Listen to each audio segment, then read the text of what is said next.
Deci, șantierul nostru de construcție, lucrarea se începe. Frumos! Tot așa trebuie să fie frumos. În pavie, iarbă verde, până când e destul de murdar. Și nimic nu-i clar. Iată Pavel, principalul muncitor.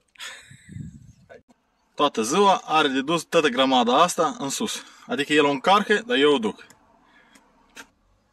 În sus, adică pe delușorul ăsta.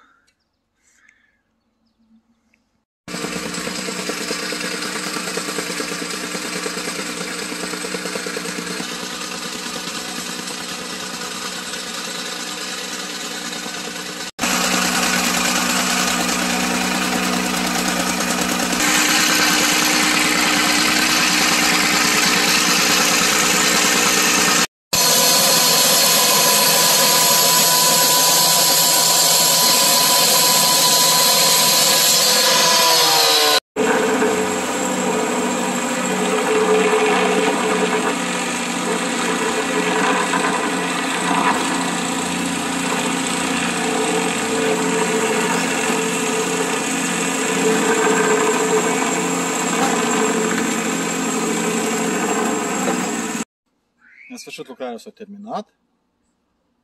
E timpul să ne relaxăm. Da, Pavel? Da. Să ne odihnim. Ești, Pavel, mulțumit de lucrare? Clar. Nu a fost greu. A fost chiar simplu. 4 zile și totul e terminat.